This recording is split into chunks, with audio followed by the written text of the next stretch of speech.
ಇಲ್ಲಿ ನೀಟಲ್ಲಿ ಇದು 2026 ನಾವು ಮಾತಾಡ್ತಿಲ್ಲ. 2026 ಫ್ರೆಶ್ ಎನ್ಕ್ವೈರಿ. ಇದು 2024 ಇದೇ CBI ತನಿಖೆ ಮಾಡಿದೆ. ಒಂದ್ ನಿಮಿಷ ಕೋರ್ಟಲ್ಲಿದೆ ಅಲ್ಲ. ಕೇಳಿ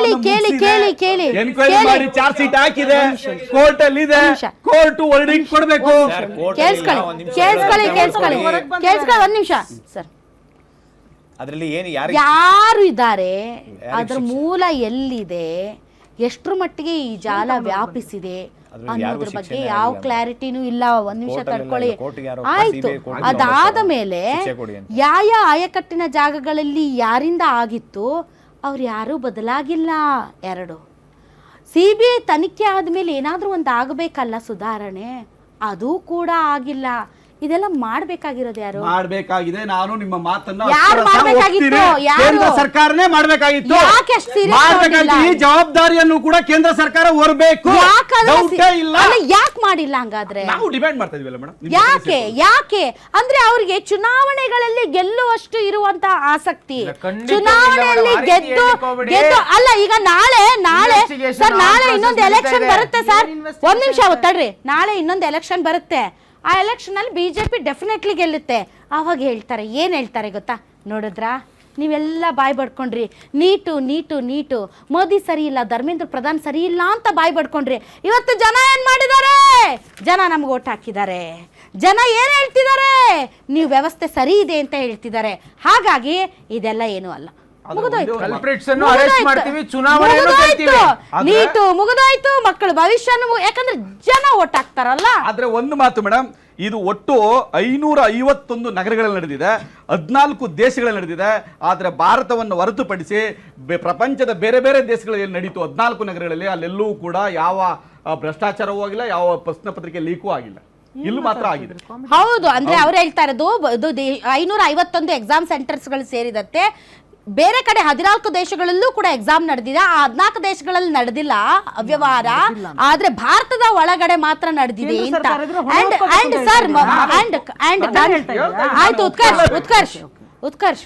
ಆಮೇಲೆ ಇವ್ರ ಸರ್ ಒಂದ್ ನಿಮಿಷ. ಈಗ 550 ವಿದ್ಯಾರ್ಥಿಗಳು ಸರ್, ಇಲ್ಲಿ ನೋಡ್ತಾ ಇರ್ರಿ ನೀವು. ತಡ್ರಿ, ನೀವು ನೋಡ್ತಾ ಇರ್ರಿ. ಇದರಲ್ಲಿ ಯಾರ್ಯಾರು ಮೇನ್ ಕುಳಗಳು, ದೊಡ್ಡವರು, ಕೋಟ್ಯಾಧಿಪತಿಗಳು, ಯಾರಿಗೆ ತಮ್ಮ ಒಂದು ಹಿತಾಸಕ್ತಕ್ಕಾಗಿ ತಮ್ಮವ್ರಿಗೆ ಯಾರಿಗೋ ಬೇಕಾಗಿತ್ತು ಅನ್ನೋ ಕಾರಣಕ್ಕೆ ಮಾಡಿರ್ತಾರಲ್ಲ, ಅವ್ರು ಯಾರು ಹೊರಗೆ ಬರಲ್ಲ. ಉತ್ಕರ್ಷ್ ಅವರೇ, ಯಾರೋ ಆಸೆಗೆ ಇಲ್ಲಿಂದ ಅಲ್ಲಿಗೆ ವಾಟ್ಸಪ್ ಮಾಡಿದಂತೆ ಹುಡುಗ, ಆ ಹುಡುಗ ಅಲ್ಲಿಂದ ಇಲ್ಲಿಗೆ ವಾಟ್ಸಪ್ ಮಾಡೋದಂತೆ, ಆ ಹುಡುಗ ಇನ್ನೊಬ್ರಿಗೆ ವಾಟ್ಸಪ್ ಮಾಡಿದ್ನಂತೆ. ಈ ಹುಡುಗರನ್ನ ತಂದು ನಿಲ್ಲಿಸ್ತಾರೆ. ಹುಡುಗರದಲ್ಲ, ಇಲ್ಲಿ ಹುಡುಗರನ್ನ ತಂದು ನಡೆಸ್ತಾ ಇರೋದು, ಹುಡುಗರನ್ನ ತಂದು ನಿಲ್ಲಿಸ್ತಾರೆ. ಕೋಚಿಂಗ್ ಸೆಂಟರ್ ನಡೆಸ್ತಾ ಇರೋದು, ಹಾಸ್ಟೆಲ್ ನಡೆಸ್ತಾ ಇರೋದು. ಹುಡುಗರನ್ನ ತಂದು ನಿಲ್ಲಿಸ್ತಾರೆ ಸರ್, ಹುಡುಗರನ್ನು ತಂದು ನಿಲ್ಲಿಸ್ತಾರೆ. ಆದರೆ ವ್ಯವಸ್ಥೆಯ ಒಳಗಡೆ ಇವರೆಲ್ಲ ವ್ಯವಸ್ಥೆ ಹೊರಗಿರೋರು. ಇವರು ವ್ಯವಸ್ಥೆಯ ಒಳಗಡೆ ಇರುವಂಥ ಕಲ್ಪ್ರಿಟ್ಗಳನ್ನು ನೀವು ಕಳೆದ ಬಾರಿ ಅವ್ರನ್ನ ನೀವು ಇನ್ನೊಂದೆಡೆಗೆ ವರ್ಗಾವಣೆ ಮಾಡಿದ್ರಲ್ಲ, ಏನು ಮೆಸೇಜ್ ಅದು? ನೋಡಿ, ಒಂದು ಪೇಪರ್ ಲೀಕ್ ಆಗಿರ್ತಕ್ಕಂಥ ತಪ್ಪು ಯಾರು ಕೂಡ ಒಪ್ಪದೇ ಇರತಕ್ಕಂಥ ವಿಚಾರಣೆ, ಅದನ್ನು ಯಾರು ಸಮಜಾಯಿಷಿ ಕೊಡ್ತಕ್ಕಂಥ ಕೆಲಸ ಯಾರು ಹೋಗ್ತಾ ಇಲ್ಲ. ಆದರೆ ನಾವಿಲ್ಲಿ ಹೇಳ್ತಿರೋವಂಥದ್ದು highest body of investigation CBI ಕೊಟ್ಟ ಮೇಲೆ ನೀವು CBI ಏನ್ ಮಾಡುತ್ತೆ ಅಂತ ಮಾಡ ನಾವೇನು ಮಾಡಕ್ಕಾಗಲ್ಲ. ಕಾನೂನಿನ ಮೇಲೆ ನೀವು ಭರವಸೆ ಇಲ್ಲ ಅಂದ್ರೆ ತಪ್ಪಾಗ್ತದೆ ಮೇಡಮ್. ಹಂಗೆ ಹೇಳ್ಬಾರ್ದು.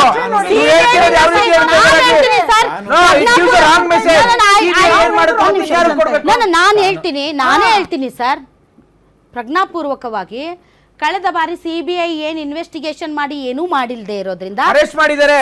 ಇನ್ವೆಸ್ಟಿಗೇಷನ್ ಆಗಬೇಕು. ಸುಪ್ರೀಂ ಕೋರ್ಟ್ ಇನ್ವೆಸ್ಟಿಗೇಷನ್ ಆಗಬೇಕು. ಸುಪ್ರೀಂ ಕೋರ್ಟ್ ಅಲ್ಲಿ ಪ್ರೊಸೀಡಿಂಗ್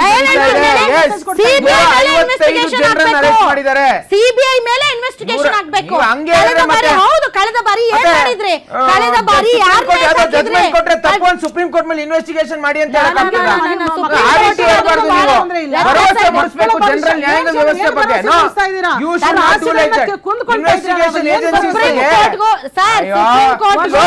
ಮಾಡ್ತಿದೆ ನೋಡಿ, ಸೈಡ್ ಕದ್ದವ್ರನ್ನ ವಾಪಸ್ ಕೊಟ್ಬಿಟ್ರೆ ಕಳ್ಳ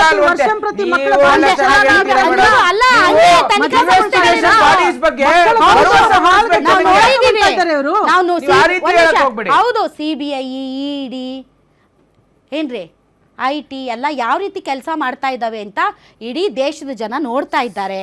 ಹೀಗಾಗಿ ಅವೇನು ಹೋಲಿ ಕೌಗಳಲ್ಲ, ಅವ್ರೇನು ಪ್ರಶ್ನಾತೀತರಲ್ಲ.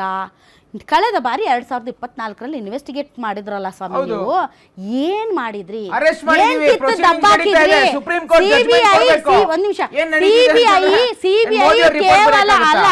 ಸಿಬಿಐ ಕೇವಲ ಮೇಲ್ನೋಟಕ್ಕೆ ಮೂಲಕ್ಕೆ ಕೈ ಹಾಕಿಲ್ಲ. ಒಂದು ವೇಳೆ ಸರ್ ಸಿಬಿಐ ತಗೊಂಡಿದ್ರೆ ಆಯ್ತು, ಸಿಬಿಐ ತುಂಬಾ ಚೆನ್ನಾಗಿ ನೀವೇನ್ ಮಾಡ್ಬೇಕಂತೀರಿ? ನಾನು ಕೇಳಿ, ನಾ ಹೇಳ್ತೀನಿ. ರಾಹುಲ್ ಗಾಂಧಿ ಅವರ ನೇತೃತ್ವದಲ್ಲಿ ಇನ್ವೆಸ್ಟಿಗೇಷನ್ ಏಜೆನ್ಸಿ ಒಂದ್ ನಿಮಿಷ. ರಾಹುಲ್ ಗಾಂಧಿ ಮಾತು ಬಂದಿಲ್ಲ ನಿಮ್ ಬಾಯಿಗಿಂದ, ನಿಮ್ ತಿಂದ ನಾನು ಜೀರ್ಣ ಅಲ್ಲ ಹೇಳಬೇಕಲ್ಲ.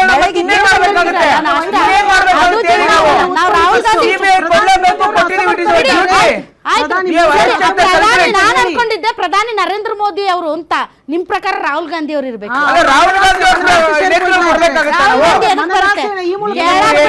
ಹೇಳಕ್ ಬಿಡ್ರಿ. ಕಳೆದ ಬಾರಿ ಸಿಬಿಐ ತನಿಖೆ ಆದ ಮೇಲೂ ಈ ಅವ್ಯವಹಾರದಲ್ಲಿ ಭಾಗಿಯಾದಂತ ಅಧಿಕಾರಿಗಳನ್ನ ನೀವು ಇಲ್ಲಿಂದ ತೆಗೆದು ಅಲ್ಲಿಗೆ ವರ್ಗಾವಣೆ ಮಾಡಿದ್ರೆ ಬಿಟ್ರೆ ಅವ್ರ ವಿರುದ್ಧ ಯಾವ ಕ್ರಮ ಕೈಗೊಂಡಿಲ್ಲ ಅಂದ್ರೆ ಅರ್ಥ ಸಿಬಿಐ ಏನ್ ಮಾಡಿದೆ, ಅದಕ್ಕೆ ಸಿಬಿಐನೇ ತನಿಖೆಗೊಳಪಡಿಸಬೇಕು. ಈ ರೀತಿ ಇನ್ವೆಸ್ಟಿಗೇಷನ್ ಹಾಗಾದ್ರೆ ಇಲ್ಲಿ ನೀವು ಇವರು ನಮ್ಮ ದಯಾನಂದ್ ಅವ್ರನ್ನ ಯಾಕೆ ವರ್ಗಾವಣೆ ಮಾಡಿದ್ರಿ? ನಿಂಬಾಳ್ಕರ್ ಅವ್ರ ಪತಿಯನ್ನ ಯಾಕೆ ನೀವು ವರ್ಗಾವಣೆ ಮಾಡಿದ್ರು ಸಿದ್ದರಾಮಯ್ಯನವರು? ಕೇಳಿ, RCB ಕೇಳ್ಬೇಕು, ನೀವು ಪ್ರತಿಯೊಂದನ್ನು ಕೇಳ್ಬೇಕು. ತಪ್ಪಲ್ವಾಗಾದ್ರೆ ದಯಾನಂದ್ ಅವ್ರನ್ನ ಯಾಕೆ ವರ್ಗಾವಣೆ ಮಾಡಿದ್ರಿ ನೀವು? ನಿಂಬಾಳ್ಕರ್ ಅವರ ಪತಿಯನ್ನ ಯಾಕೆ ವರ್ಗಾವಣೆ ಮಾಡಿದ್ರಿ? ಜಾಸ್ತಿ ಉತ್ಕರ್ಷ್ ಅವರೇ, ನಿಮ್ಗಿಂತ ಜಾಸ್ತಿ ಈ ಪ್ರಶ್ನೆ ನಾವು ಕೇಳಿ ಅಲ್ಲ ನಾವು ಕೇಳ್ತೀವಿ. 155 ಜನರನ್ನ ಅರೆಸ್ಟ್ ಮಾಡಿದೀವಿ. Process is on. Investigation is going on. Supreme Court notice ಕೊಡಬೇಕು.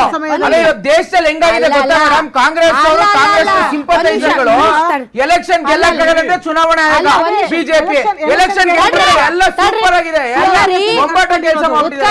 ಈ ವಾದ ಹೆಂಗಿದೆ ಅಂದ್ರೆ ನೀವು ಮಾಡ್ಬೇಡ್ರಿ.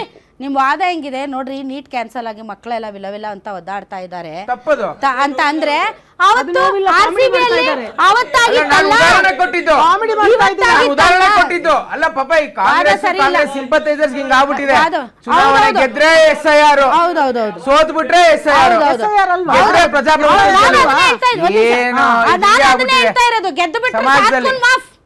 ಗೆದ್ದು ಬಿಟ್ರೆ ನೀಟು ಮಾಫ್, ಎಲ್ಲ ಮಾಫ್.